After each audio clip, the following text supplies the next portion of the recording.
lernen Sie viel bei Thema am Freitag mit der Nachhilfeschule Cours Le Gendre.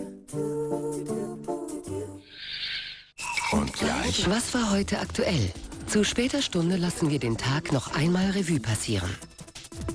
In der Nachtedition von Arte Info. Sonntag. Er hat eine Gabe.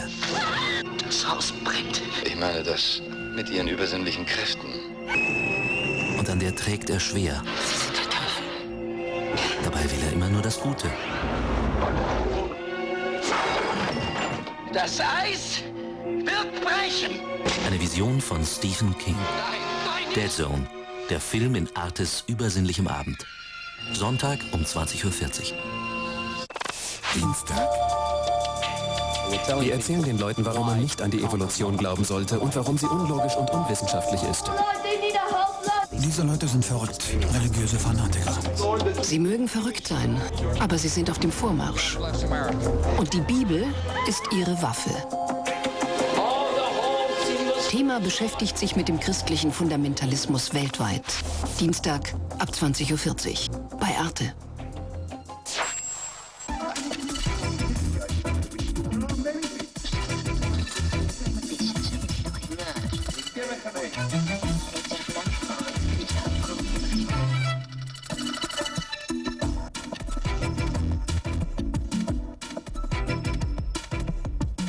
Les propos du pape sur l'islam lors de sa récente visite en Allemagne n'en finissent pas de provoquer la colère dans le monde musulman où on réclame des excuses.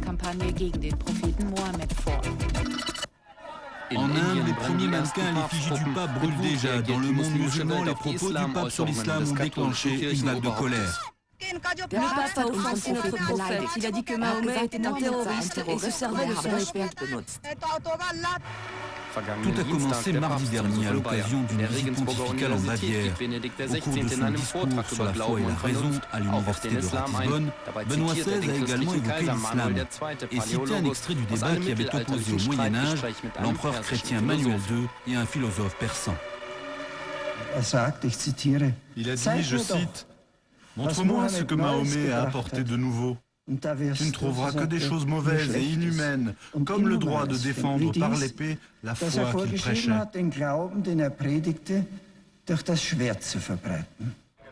Une citation que de nombreux musulmans prennent pour une critique personnelle du pape contre le prophète. L'organisation de la conférence islamique accuse le Vatican de mener une campagne de diffamation contre l'islam. Et de nombreuses associations musulmanes exigent des excuses personnelles.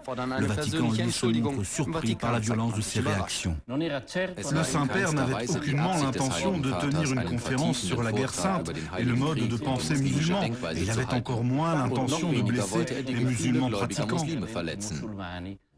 L'écrivain et philosophe français Jean Moutapa est un spécialiste du dialogue entre l'islam et le christianisme. Pour lui, Benoît XVI n'a pas choisi ses mots au hasard. Je pense qu'il y a un but de provocation. Provocation au sens à la fois noble d'ailleurs, politiquement irresponsable du terme, au sens où il y a la volonté de réaffirmer une identité chrétienne. Le problème, c'est que c'est aux dépens de l'autre. Du pain béni pour les islamistes, la plupart des manifestations contre le pape sont parfaitement organisées. Il y a manipulation du côté des frères musulmans, du côté des groupes intégristes, pour prendre le moindre prétexte pour attaquer d'une manière générale l'Occident. À Gaza, les manifestations dépassent déjà le cadre des protestations verbales. Des inconnus ont lancé des explosifs en direction d'une église orthodoxe. Elle était une grande journaliste et un grand écrivain, l'italienne Oriana Fallaci, qui avait fait scandale récemment avec un brûlot anti-musulman, est morte la nuit dernière à Florence. Elle aimait la provocation, elle était sûre d'elle et ne mâchait pas ses mots. Oriana Fallaci a interviewé les plus grands de Willy Brandt à Yasser Arafat. Ses reportages de guerre l'ont rendue célèbre, ses livres se sont vendus dans le monde entier. Voilà qui était Oriana Fallaci.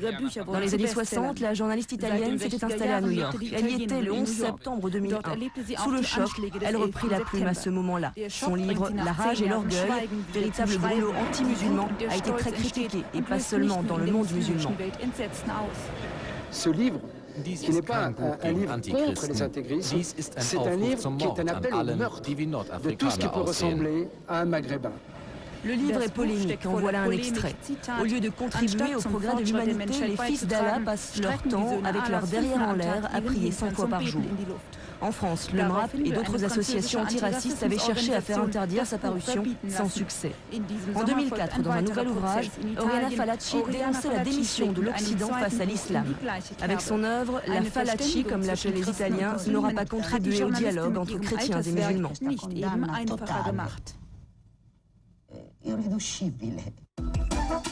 Ford va effectuer des coupes sombres dans ses effectifs. Après avoir perdu près d'1,5 milliard de dollars au premier semestre, le groupe annonce la suppression d'un tiers de ses effectifs en Amérique du Nord.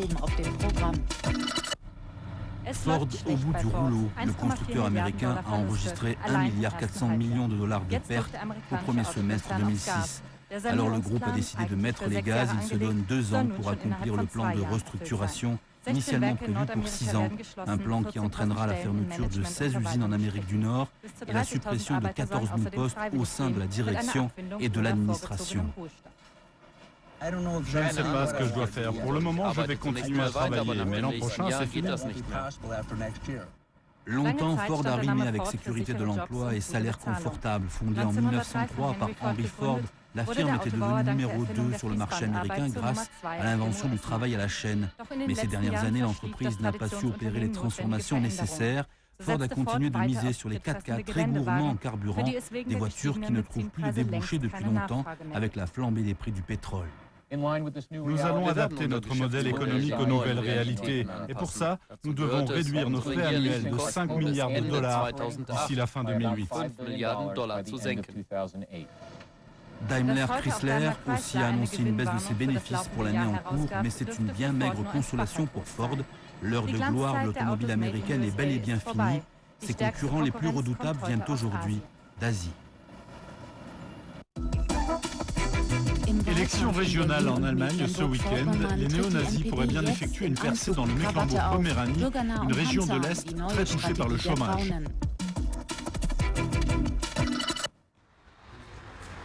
Il y en a sur chaque poteau ici. 1, 2, 3, tout ça c'est le NPD. Partout, il y en a partout. Des autocollants du parti néo-nazi. Hans ne décolère pas, c'est plus fort que lui. Il ne supporte pas cette propagande, alors il gratte, gratte et gratte. Il arrive que les néo-nazis utilisent une colle dans laquelle ils ont mis des éclats de verre de manière à ce qu'on se blesse quand on les arrache. Vous imaginez avec quelle méthode ils travaillent? C'est vraiment un manque de respect des individus. Ce militant de la première heure défend chaque bout de trottoir de son quartier de Treptow, à Berlin. Aujourd'hui, il fait partie d'un groupe mobilisé contre l'extrême droite, car dans ce quartier, il n'est pas rare de croiser des néo-nazis. Ici, on est loin des belles avenues de la capitale. Une grande partie de la population se sent abandonnée par les politiques, car le taux de chômage est élevé, près de 15%. Les électeurs attendent beaucoup du scrutin. Pour moi, c'est important que le chômage baisse, qu'on fasse enfin quelque chose. Que ce soit les sociodémocrates, les Verts, les conservateurs ou même les libéraux, rien ne change. J'espère que les autres vont essayer de changer les choses. Les autres, c'est le NPD, le parti des néo-nazis. Ils font campagne pour rentrer au Parlement de la ville-État de Berlin, mais aussi pour siéger dans les mairies de quartier. Pour cela, il leur suffit d'obtenir 3% des votes. Alors, pour séduire ceux qui hésitent, les militants portent costume-cravate. Nous leur disons qu'ils peuvent changer les choses en votant pour nous, car ils sanctionnent ceux qui sont au pouvoir. Ils sont si nombreux à être tellement remontés que rien que pour cela, ils sont déjà prêts à voter NPD. Berlin est le centre politique et intellectuel de notre pays. C'est ici que nous voulons prendre des responsabilités politiques et prouver que nous sommes prêts à exercer des responsabilités pour tout le pays. Mettre un pied dans les mairies de quartier, c'est s'appuyer sur des structures locales et gagner en visibilité. Pour atteindre cet objectif, le NPD vise la jeunesse en distribuant des CD avec musique, texte et propagande en prime. Un cadeau qu'on ne refuse pas. Après tout, ils ne font que leur travail. Un travail dont les résultats se sont vus lors des élections régionales en Saxe l'année dernière. 9 députés NPD siègent aujourd'hui dans ce Parlement. La chose pourrait bien se renouveler ce dimanche en Mecklenburg-Vorpommern, un autre land de l'ex-Allemagne de l'Est. Quant à Berlin, seuls les résultats dimanche soir diront si la stratégie des néo-nazis a été payante une seconde fois. Et maintenant, le reste de l'actualité.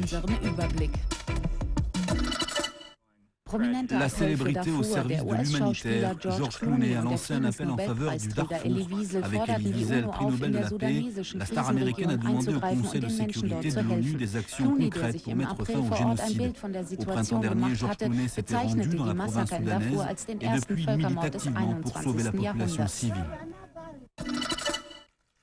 Les non-alignés réunis en sommet à Cuba, les chefs d'État et de gouvernement essentiellement unis par leur position anti-américaine, ont élu Fidel Castro par acclamation à la présidence du mouvement.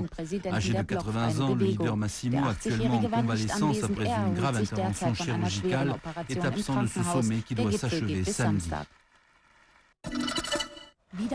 2 attentats hier à la voiture piégée dans la capitale irakienne. L'Est et l'Ouest de Bagdad ont été secoués par ces explosions meurtrières qui visaient la police. 10 personnes ont été tuées. Et puis, toujours à Bagdad, les découvertes macabres s'enchaînent. Une centaine de corps a été retrouvée cette semaine, certains portant des traces de torture. George Bush persiste et signe, il est déterminé à défendre la civilisation et la liberté. Pour cela, il lui faut des outils législatifs.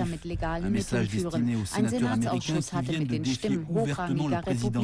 La commission de la défense du Sénat a adopté un projet de loi visant à mieux protéger les droits des personnes suspectées de terrorisme. Elle s'appelait Super Jamie dans une série télévisée. C'est maintenant une équipe de médecins américains qui vient de présenter la première femme bionique du monde. Elle s'appelle Claudia Mitchell. Elle a 26 ans. Regardez bien, vous êtes en train d'assister à un miracle quand la science-fiction devient réalité. Jesse Sullivan et Claudia Mitchell sont le premier couple bionique. Claudia a perdu son bras gauche lors d'un accident de moto. Aujourd'hui, elle peut recouper ses légumes avec sa prothèse du 3e type qu'elle commande avec son cerveau et tout un système électronique. Je suis surtout contente d'être capable de pouvoir lever mon bras. C'est vraiment ce que je désirais. Je savais que cette épaule bionique existait.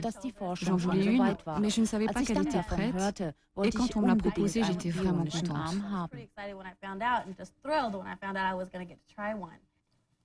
Toujours plus fort avec Jesse Sullivan, qui lui a perdu les 2 bras.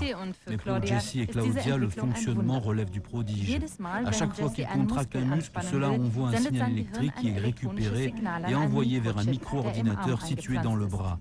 Le bras n'a plus qu'à exécuter l'ordre.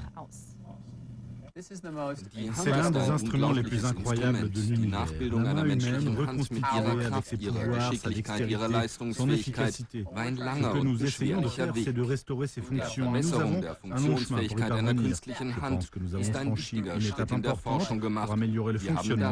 Nous avons rétabli ce qui a été perdu. Cet homme et cette femme sont des miraculés de la science et ils envoient à tous les mutilés de la Terre, victimes d'accidents ou de la guerre, un formidable signal d'espoir.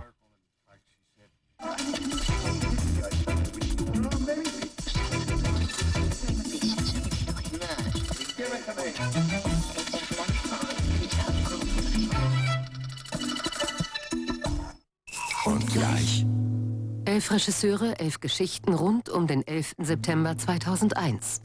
Ein internationales Filmprojekt. Gleich bei Arte. Mittwoch. Krieg im Pazifik. Ich hatte das Gefühl, ich kann nicht mehr. Und schrie mit aller Kraft, Mama. Ein totaler Krieg. Ein brutaler Krieg. Die Japaner würden sich nicht ergeben. Wie also sollte der Krieg beendet werden? Und zwar möglichst schnell und möglichst effektiv. Zeitzeugnisse zu einem wenig bekannten Kapitel des Zweiten Weltkriegs. Mittwoch um 20:40 Uhr bei Arte. Donnerstag.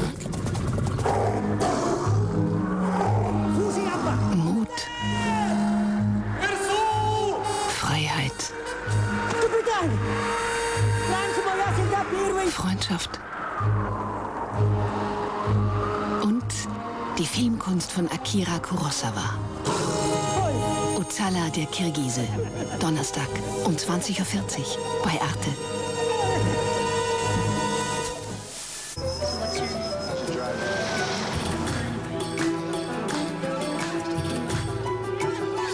Und nun nähern sich 11 Regisseure auf unterschiedliche Art dem 11. September 2001.